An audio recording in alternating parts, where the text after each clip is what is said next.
Okay, let's talk about Herbalife, because you said there was just one problem. Yeah, I And don't you said it consider was Herbalife a Valiant. problem. You don't consider Herbalife a problem. It's been a media problem. But Explain. I know the ultimate outcome, right? So I have an enormous stomach for volatility. This stock has had some volatility. To say the least. Here are the facts as they stand now. What you have is a company whose business is declining, is deteriorating.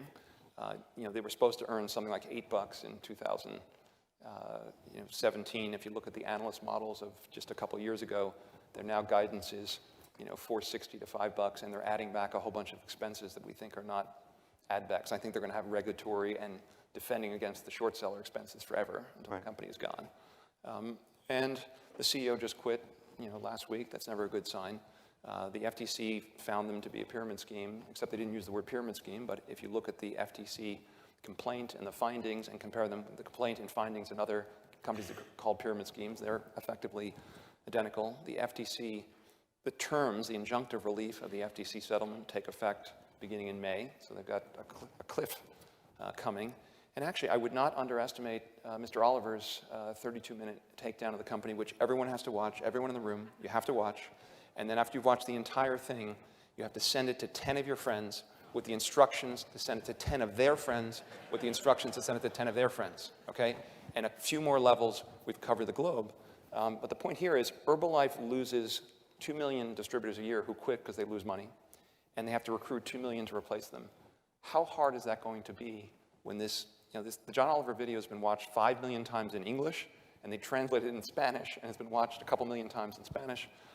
But it's, that will destroy the confidence of the distributors, and this is a con game. Right. And once the confidence is gone, it's gone. And yet your other Trump supporter and friend, Carl Icahn, keeps buying. Yes. Explain that. One, I love Carl. Two, he's charming. Three, he's a smart investor. But, if I were his friend or whatever you want to call it, family member, I would take him away from the trading desk on this one. And do you wish, though, that you hadn't said some of the things early? I mean, if you could go back and redo Herbalife, given the amount of press attention that it got, yes. Given the view that you said it was going to go to zero. Yes, it's going to go to zero. That's true. Would have you done anything differently? Yes, I would have shorted the same amount of stock. I would have put together a package. I would have walked over to late night TV. I would have handed it to John Oliver, and I would have him make the presentation. Done.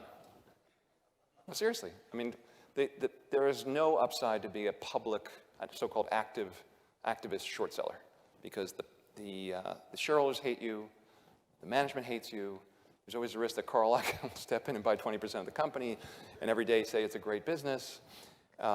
You're just better off staying in the shadows and letting other people do the work. I got two so more. It's my last, I mean, this is bad for CNBC, but it's my last public short. When I do it next time, in all seriousness, we find another short like this one, we're going to do the work, we're going to sit down with the SEC, and we're going to let them just run it out. It's just not worth the opprobrium that comes with going after a company, even if, in this case, as I believe, this company is causing enormous economic harm to very vulnerable populations, and actually being a big consumer, letting the world know about the business, I thought we were doing good for society. But unfortunately, when there's a money element involved, no one will believe you.